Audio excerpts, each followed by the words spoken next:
hace unos años se habla de aldea global para hacer alusión al hecho de que todos los países están conectados y en mutua dependencia. Adoptando esa metáfora, resultan unos barrios de ricos y otros que son zonas industriales. Y algunos, cuya economía y cuya sociedad dependen de actividades criminales. Eso es Colombia en el mundo, el país de la cocaína. La cocaína es un dato imprescindible para entender a Colombia.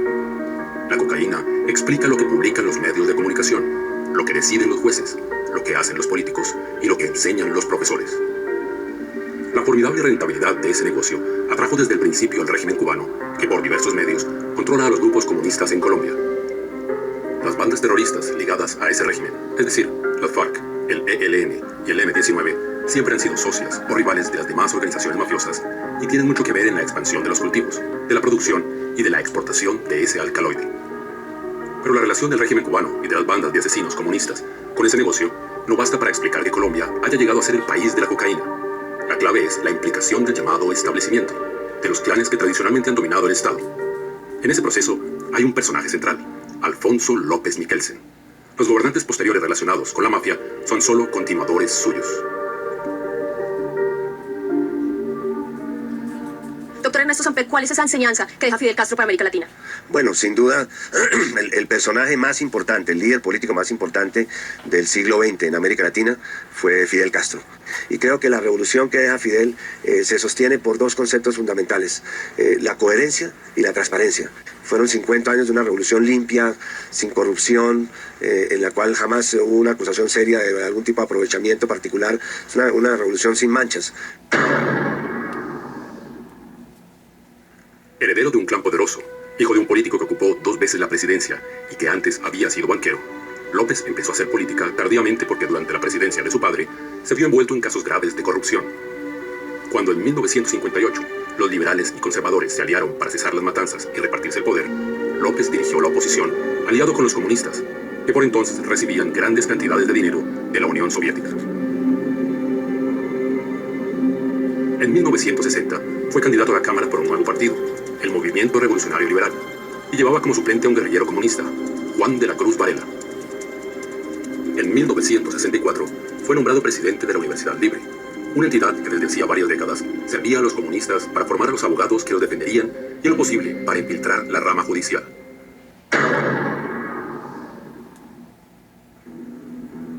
Unos años después, el decano de la Facultad de Derecho de esa universidad era Jaime Pardo Leal, un dirigente del Partido Comunista que fundaría el sindicato Azonal Judicial, a través del cual ese partido controla actualmente los juzgados y la fiscalía.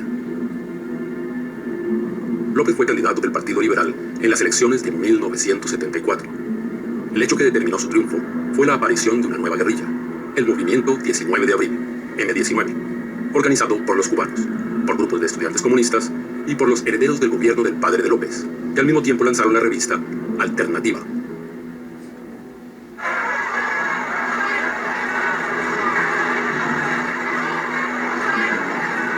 Cuatro años antes, el 19 de abril de 1970, se celebraron elecciones presidenciales y el general Gustavo Rojas Pinilla, antiguo dictador entre 1953 y 1957, era el candidato de la Alianza Nacional Popular, ANAPO, que ganó las elecciones.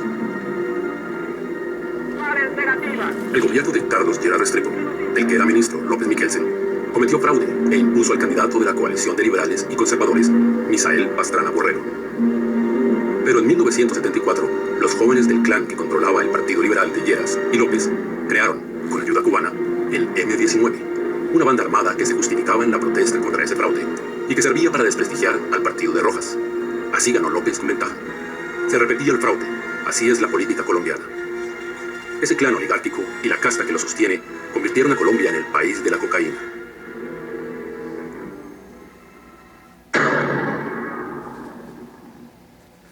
El líder del grupo era Enrique Santos Calderón, que sería el sucesor de López en el control del país y en la implicación del conjunto del Estado en la conjura que controlaban los cubanos. Lo acompañaba el escritor Gabriel García Márquez, muy próximo al dictador cubano. Decían, pero Fidel Castro, ¿cuándo se va a ir? No se va a ir nunca. Va a estar toda la vida ahí en el poder. Durante el mandato de López Michelsen, se consolidó el negocio de la droga en Colombia. En 1976 se legalizó el lavado de activos, al permitir que el Banco de la República cambiara por pesos los dólares que se presentaban, sin preguntar por su procedencia. Esa actuación dio origen a lo que se llamó la ventanilla siniestra. Permitió que las grandes fortunas de la mafia cambiaran la economía del país. Se los digo después de que hablemos. ¿Lo hemos hablado? Lo hemos saludado, pero no hemos hablado. Señor presidente, ¿usted cree que esta... López también restauró las relaciones diplomáticas con Cuba, rotas tras la implantación de la dictadura comunista en ese país. Ese hecho tuvo una importancia trascendental en las décadas siguientes. Por ejemplo, cuando se produjo un enfrentamiento entre los carteles mafiosos y el M-19, fue el embajador cubano, Fernando Ravelo, el que consiguió que se pusieran de acuerdo. De ahí salió la colaboración que llevaría en 1985 a la toma del Palacio de Justicia, inspirada en la toma del Palacio Nacional en Managua en 1978 y seguramente planeada por los mismos militares cubanos. No aparece. No, lo que ya me pasó de esto. No, para que lo diga, perfecto. ¿A quién le pregunto, proletaria? ¿Y me dejará para buscarla? Que no tiene alguna razón, Diego muertos como sea, pero que no tiene alguna razón de ellos, no sé, porque yo era madre de 4 niños, no sé, mi padre ni nada que le pasó. Por otra parte, López se reunió con Pablo Escobar y Jorge Luis Ochoa Vázquez en Panamá en 1984.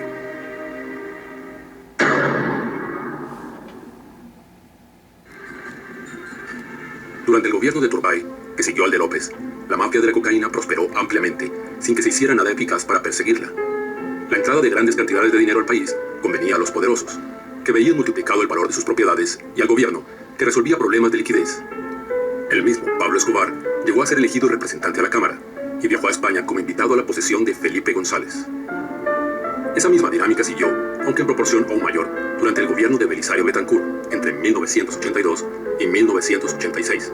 Pero se integró un nuevo elemento, la búsqueda de un acuerdo con las guerrillas comunistas. Eso determinó que las FARC empezaran a operar como partido armado legal y a expandirse por muchas regiones en las que nunca había tenido presencia. Moviéndose legalmente, multiplicaron la extorsión y el secuestro, y también su implicación en el negocio de la cocaína. Mi nombre es Julián Conrado David.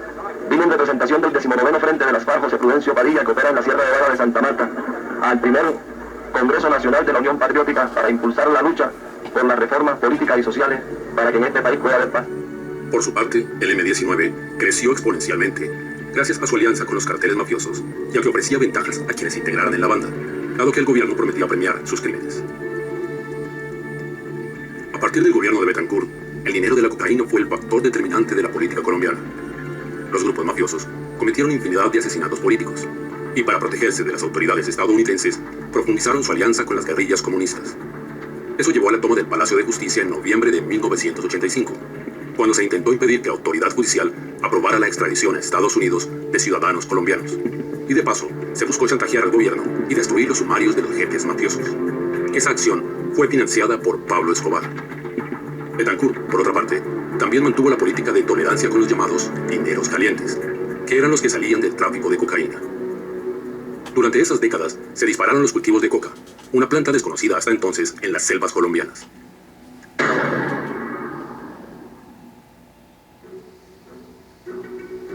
El final de los años 80, con el gobierno de Virgilio Barco Vargas, fue el de las guerras entre las mafias por el control del negocio de la cocaína. Con el triunfo de César Gaviria en 1990, se preparó el camino para cambiar la Constitución e implantar una que conviniera a los cubanos. La asamblea que la redactó fue elegida por menos del 20% de los posibles votantes, en medio de una orgía de carros bomba y atentados diversos cometidos por los que la impusieron.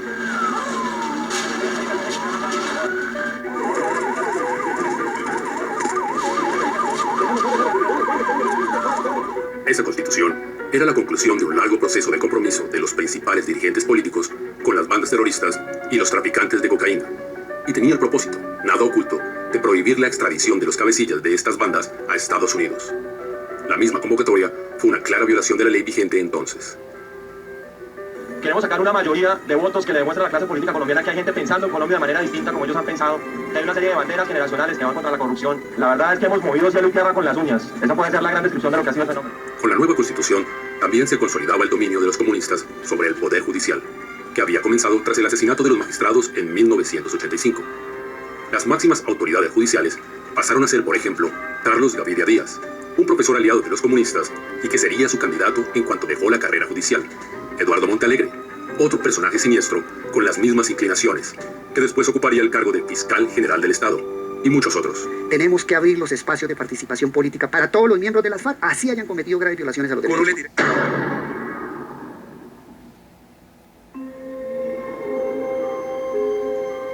Los gobiernos de César Gaviria y Ernesto Samper, ambos del Partido Liberal, fueron claramente afines a las bandas terroristas dirigidas por los cubanos, contando incluso con ministros ligados a ellas. Durante esos años, el Estado se enfrentó al cartel de Medellín y después al de Cali, con lo que favorece el dominio de la FARC y el ELN sobre la industria de la cocaína. La orgía de atrocidades, que es toda esa década, termina con un claro dominio de esas bandas en todas las regiones selváticas, a partir de 1998 con el refuerzo del gobierno venezolano, que cayó en manos de Hugo Chávez. La FARC y el ELN no son ningunos cuerpos terroristas, son ejércitos, verdaderos ejércitos. Entre tanto, los redactores de la revista Alternativa pasaron a dominar los principales medios de comunicación del país. Enrique Santos Calderón llegó a director de El Tiempo, el principal periódico, en 1999, mientras que Antonio Caballero, antiguo redactor jefe, comenzó a publicar en 1996 columnas en la revista Semana, propiedad de un hijo de López Michelsen.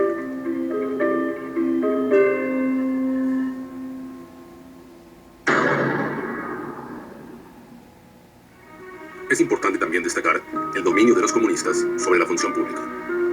Es decir, los mismos que controlan centenares de miles de hectáreas dedicadas a cultivar coca y miles de laboratorios clandestinos, también son los que nombran funcionarios y se gastan el presupuesto público. Los crímenes terroristas generan recursos que sirven al Partido Comunista para financiar sus actividades sindicales. Prácticamente, solo en el sector público, y a la vez esos sindicatos determinan los nombramientos y contratos laborales. De ese modo, el gremio docente, el más numeroso de todos los gremios colombianos, está dominado por el Partido Comunista y la educación solo es un ámbito de propaganda.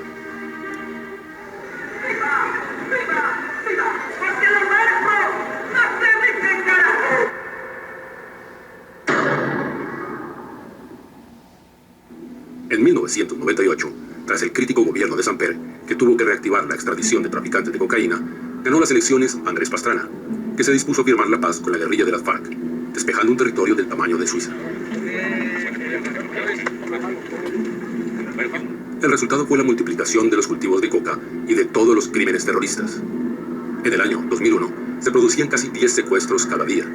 Como los terroristas exigían todo el poder, Pastrana tuvo que aceptar el fracaso de su negociación. La población indignada eligió en 2002 a Álvaro Uribe Vélez, cuyo gobierno fue el primero que redujo la extensión de los cultivos de coca y la producción de cocaína. Durante 8 años, se vio una esperanza de derrotar a las bandas terroristas y salir de la pesadilla del narcotráfico. Pero los comunistas y la oligarquía encontraron a un salvador en el presidente venezolano Hugo Chávez, que no vaciló en tomar parte en el negocio de la cocaína como forma de administrar recursos opacos con los cuales controlar a los militares. Ese era también el negocio de los cubanos. Entretanto, en Colombia el negocio de la cocaína era protegido por el Poder Judicial, heredado de la Constitución de 1991 y controlado por egresados de la Universidad Libre. Fueron muchas las actuaciones judiciales claramente orientadas a proteger a esa industria, sin la cual el dominio de los comunistas sobre la sociedad estaba en peligro. Cabe destacar la absurda condena al coronel Luis Alfonso Plazas Vega, director nacional de estupefacientes durante varios años, con testigos falsos y sobre delitos inventados. La reacción de la mayoría de la sociedad durante el gobierno de Pastrana y el apoyo a Uribe forzaron a los comunistas y a sus socios oligarcas a refugiarse en los 3 sectores que controlan tradicionalmente: la función pública, sobre todo las universidades, los medios de comunicación y el poder judicial. Colombia es el país de la cocaína porque la mafia, cuyo centro está en La Habana, tiene mucha fuerza en esos 3 ámbitos. Durante todo el gobierno de Uribe, fue evidente el hostigamiento de las altas cortes contra el presidente. Incluso se comprobó que los magistrados recibían regalos de diversos traficantes, pero siendo ellos quienes juzgarían los hechos, quedaron finalmente impunes. Por el contrario, los funcionarios que investigaron esos hechos fueron condenados a duras penas y aún están en prisión. Por primera vez habla para un medio de comunicación el empresario italiano Giorgio Sale, señalado por la Fiscalía como uno de los testaferros del jefe paramilitar Salvatore Mancuso, y su puesto nace con magistrado de las altas cortes. En entrevista exclusiva con nuestro editor judicial Juan Carlos Giraldo, Sale aceptó que visitó varias veces la Corte Suprema y que 3 magistrados fueron sus amigos y recibieron obsequios de su parte. Y también se relacionó con magistrados de las altas cortes, 3 de los cuales hoy lo define como sus amigos personales. ¿Cuántas veces ingresó hasta la Corte Suprema a visitar a los magistrados? Varias veces, porque tenía, tenía una amistad. Ese papel del Poder Judicial como principal agencia de la mafia de la cocaína y del Partido Comunista es poco conocido fuera de Colombia. Nadie sabe que hay miles de miembros del Partido Comunista que ejercen como jueces y fiscales, ni que en últimas el engranaje funciona a la perfección. La educación y los medios de comunicación mantienen la hegemonía en la opinión. Los jueces y fiscales castigan a quien incomode y los terroristas siguen así con su formidable negocio con ayuda de los gobiernos de Venezuela, Nicaragua y Cuba. El dominio de la mafia de la cocaína llegó a su punto más alto después de 2010, cuando resultó elegido presidente el hermano menor de Enrique Santos Calderón, el creador del M-19. A pesar de que en su campaña prometió continuar con las políticas de Uribe y someter a los terroristas, en cuanto se posesionó se declaró amigo de Hugo Chávez y empezó a promover la recuperación de las maltrechas guerrillas, prometiendo premiar sus crímenes, que en efecto se multiplicaron.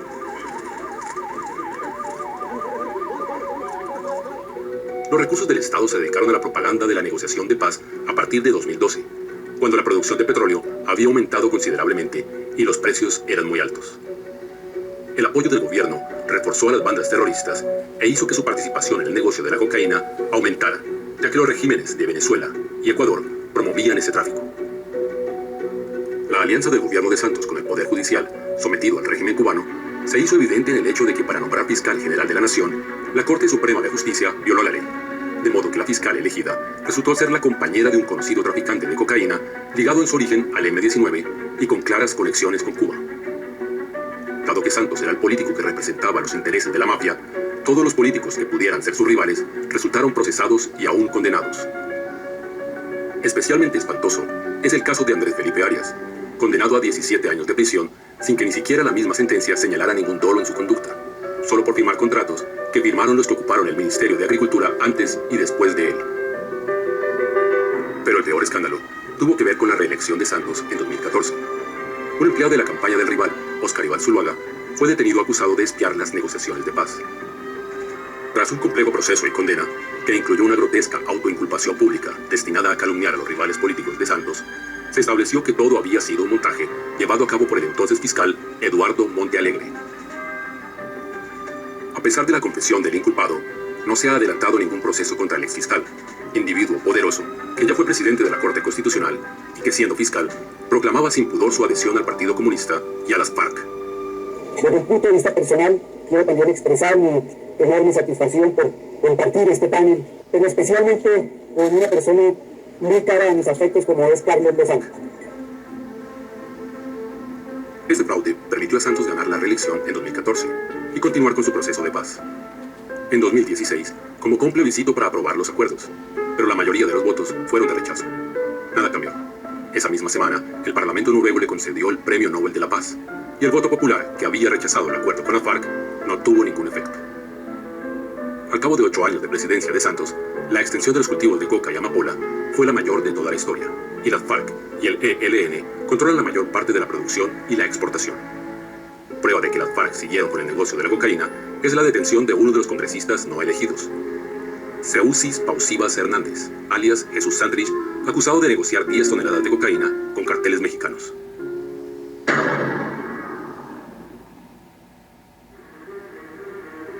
El resultado de la paz de Santos no solo fue el premio de los innumerables crímenes de las FARC, sino también la creación de garantías para el negocio de la cocaína. El papel del Tribunal Especial, creado para dejar impunes a los terroristas y perseguir a quienes les incomodaron, una maravilla nunca vista, un tribunal nombrado por los criminales, ha quedado claro su papel con la petición de extradición de alias Santrich. Tras buscar toda clase de pretextos para impedirla, el tribunal nombrado por los asesinos maquinó unas decisiones judiciales que permitieron la fuga del narcotraficante, labor en la que colaboró la Corte Suprema de Justicia. Los medios de comunicación hacen olvidar estos hechos en un proceso que lleva a los colombianos